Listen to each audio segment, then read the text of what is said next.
신세계. 새로운 신, 매울 신, 무엇보다 믿을 신, 뉴스 신세계. 헬마우스 임경빈 작가 오셨습니다. 안녕하세요. 안녕하세요. 예, 매주 목요일엔 이분과 함께합니다. 장성철 공론센터 소장님 나오셨습니다. 안녕하세요. 네, 안녕하세요. 갑자기 톤을 이렇게 차분하게. 아니 MBC 오면은 긴장이 돼요. 맨날 이거 공정 언론 시민연대인가? 예. 거기서 막 우리 신장식 변호사님의 이 방송을 집중적으로 모니터링하면서 일주일에 한 번씩 제 이름이 꼭 올라가더라고요. 아, 그러시군요. 조심해야죠. 뭐 정론, 아니 넥타이도 좀 빨간색도 좀 가끔 매시고 그렇게 하세요 좀. 빨간색을 좋아해서 빨간색 넥타이 사실 굉장히 많아요. 많아요? 예. 네. 하필이면 나오실 때마다 네. 빨간색이 아닌 걸 메고 왔나 보네요. 예. 자, 유튜브 100만 돌파 기념 제가 쏘는 커피 신장식이 쏜다 매일 20분씩 드리는 거 알고 계시죠? 청취자 여러분.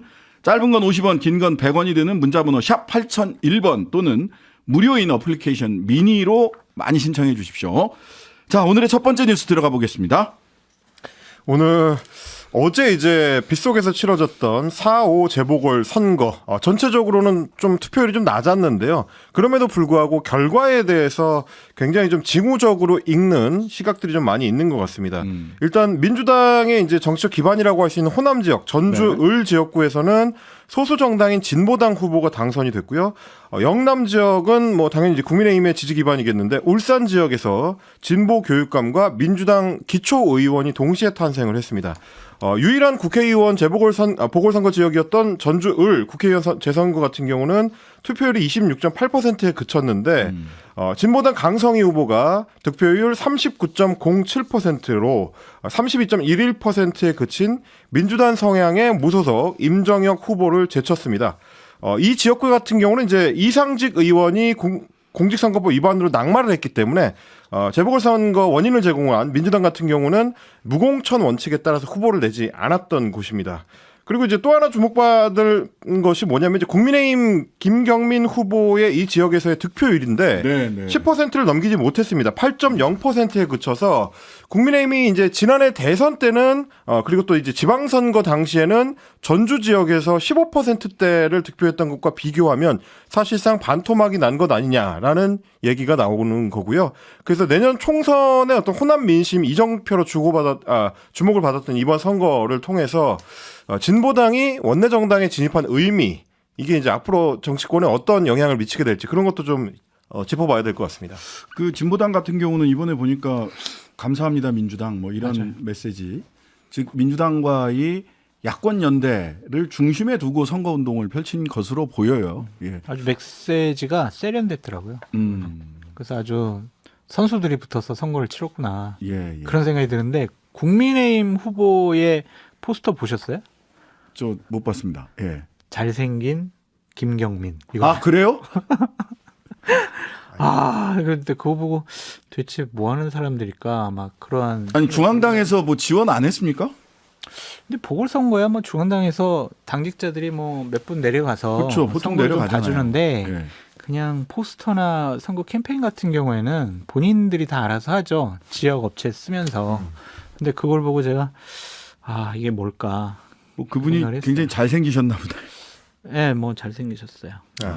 근데 이제 이번 선거에 전 가장 큰 문제점은 울산 지역 선거 같아요. 그렇죠. 울산이 김기현 지금 당대표가 울산 시장 하셨고 사선 의원이고. 그렇죠. 자기 텃밭에 이번에 기초의원 선거 치러진 곳은 본인 선거구더라고요. 아니요. 거기는 바로 이채익 옆인가요? 의원 선거고. 이채익 의원 선거구. 네, 예, 본인 예. 선거구 옆이긴 하지만 같은 네네네. 남구예요. 네, 그럼 네. 맞긴 맞는데 그 동을 우리가 주목해 볼 필요가 있어요. 네. 거기 옥동이라는 데가 있어요. 이번 네. 기초원 선거인데 옥동. 예. 거기가 어떤 지역이냐면 그 서울 강남의 대치동과 같은 곳이에요. 굉장히 울산에서 네. 학원들이 많이 있고 집값이 울산에서 제일 비싼 데예요.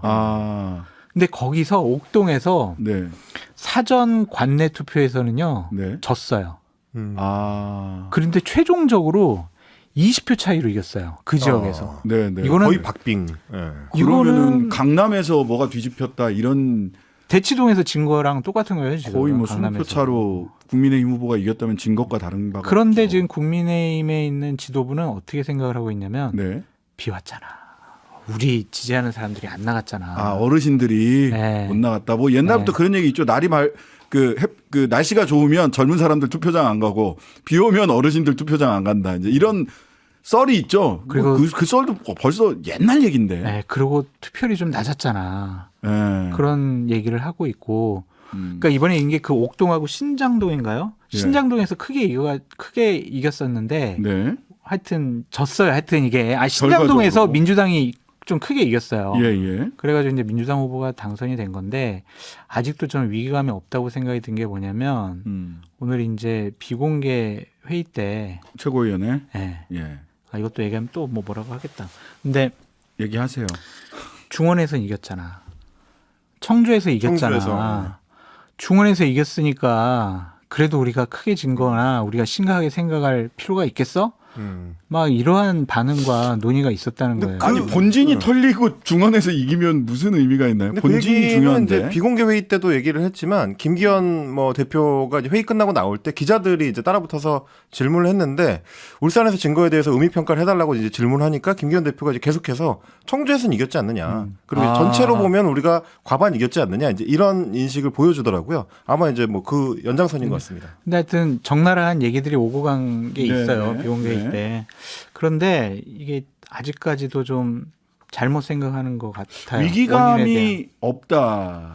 원인에 대한 분석. 위기감은 있어요. 아, 위기감은 있어요. 위기감은 있는데 지금 그 위기감에 대한 정확한 원인 분석을 하게 되면 김기현 당대표로서는 상당히 아픈 부분이 될 거란 그렇죠. 말이에요. 왜냐하면 울산이 기초의원도 매우 중요한데 또 교육감 선거도 사실상 맞아요. 진보 보수가 총력전을 펼치는 교육감 선거인데 표차가 굉장히 맞아요. 많이 났어요. 거의 2배 가까이 표차가 났어요.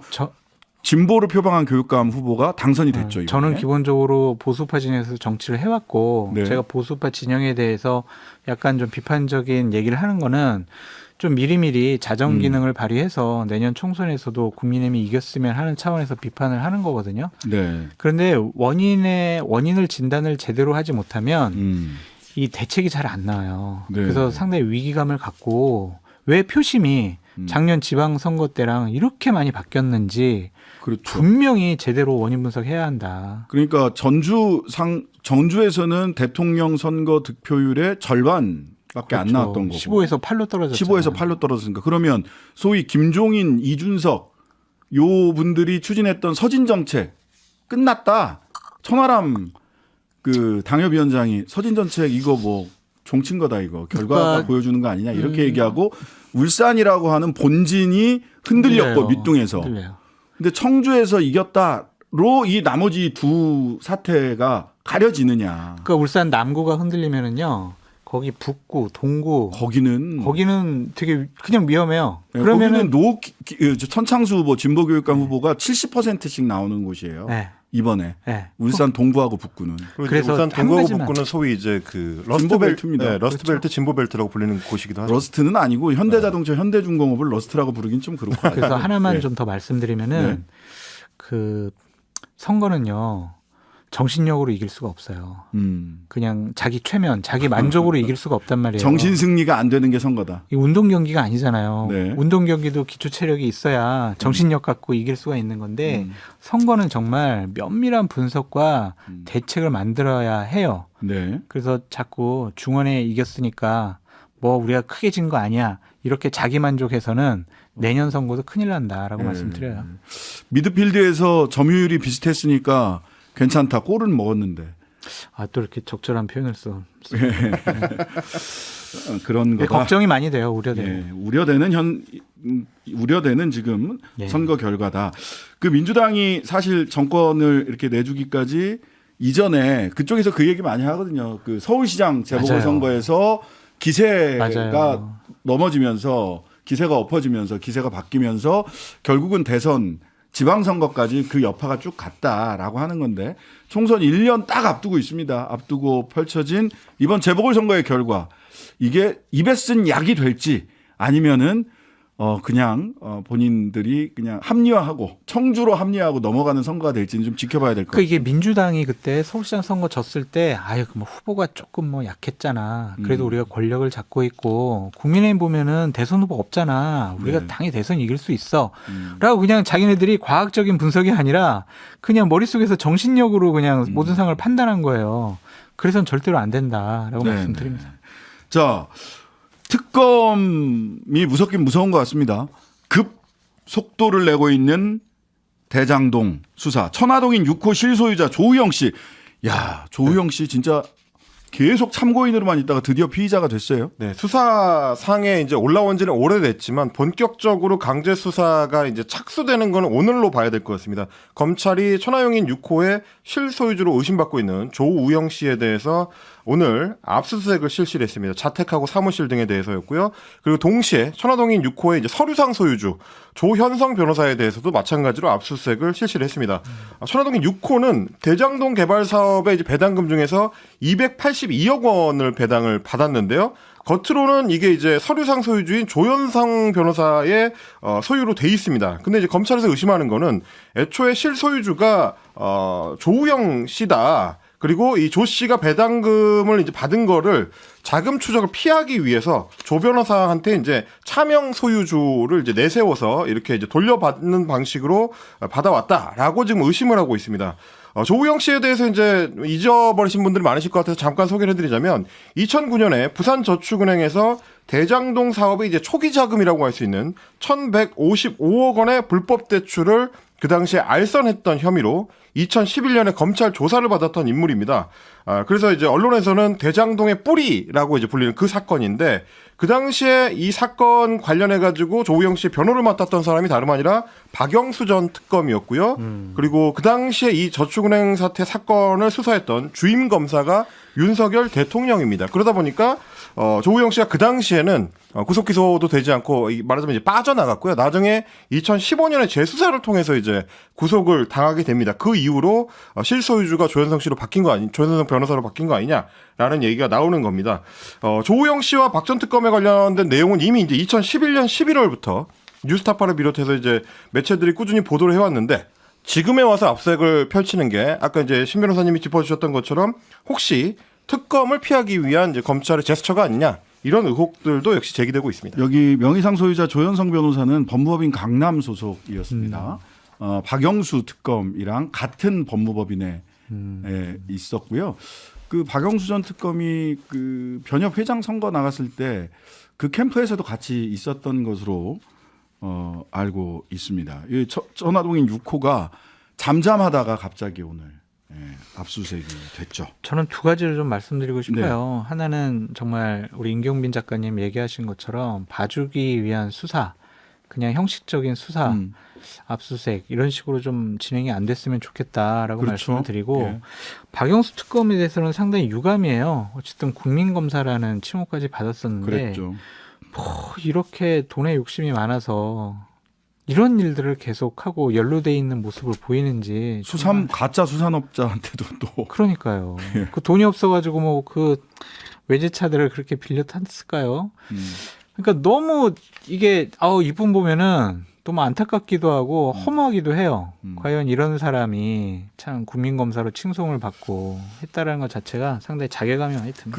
저는 박영수 특검의 이 혐의 내용을 지난번에 뭘로 그 압수수색을 했냐면 혐의 내용이 압수수색 영장에 표시된 게 언론에 보도된 바에 따르면 컨소시움을 해달라고 하고 200억을 우리은행. 약속받았다는데 그 컨소시움이 붕괴된 컨소시움이에요. 우리은행. 예. 거기는 지금 그 다른 하나은행 컨소시움이 들어갔잖아요. 근데 붕괴된 컨소시움을 유지해달라고 만들어달라고 했다는 것으로 200억을 약속받았다라고 하는 게 이게 상식적으로 신장식 변호사님이 대신 되는가. 사과하세요. 같은 변호사잖아요. 누구 네? 박영수 변호사랑 같은 변호사니까. 검사 출신, 특수부 출신과 저같이 그냥 생 변호사하고는 라인이 다릅니다. 예. 어떻게 제가 감히 대신해서 사과드릴 수 없어요. 특수부 출신이신데. 그래서 검찰이 결과적으로 우리은행 컨소시움 하려다가 못한 거로 200억 약속. 이걸로 가면 어떤 수사 결과가 나오겠느냐.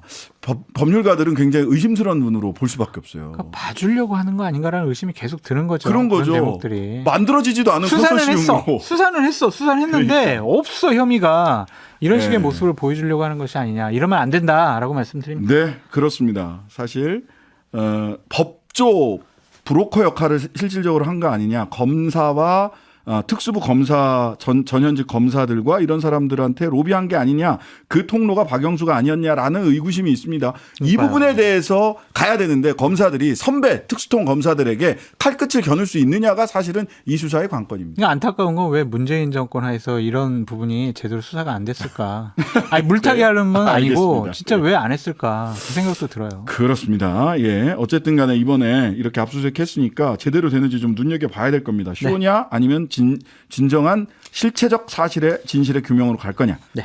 또 변호사 얘기네요. 저도 그러니까 어제 사과하세요 한번. 아니 이거는 그냥. 정말 마음이 어제 너무 무거웠어요. 네. 이 얘기를 들으면서 이분이 뭐 조국 흑서 저자자 아니다를 네. 떠나서 변호사로서 너무 마음이 무거웠어요. 권경의 변호사 얘기입니다. 사건의 성격이 굉장히 좀 무겁습니다. 일단 뭐 말씀하셨던 대로 소위 이제 조국 흑서 한 번도 경험해보지 못한 나라라는 책의 공동 저자로 이제 한간에 유명한 권경의 변호사가 민사재판에 이제 연속 불출석을 하는 바람에 그 사건의 주인공인 학폭 피해 학생의 유가족이 패소하게 됐던 사연, 어제 이제 보도를 통해서 많이 접하셨을 텐데 이 자동 패소 때문에 피해 학생의 유가족이 도리어 수천만 원대에 이르는 패소 비용을 물어내게 될 상황에 몰렸다라는 오늘 이제 소식이 전해졌습니다. 2015년에 서울 지역의 한 고등학교에 재학 중에 학교 폭력으로 인해서 숨졌던 박주원 양의 어머니인 이기철 씨 이 사연인데요.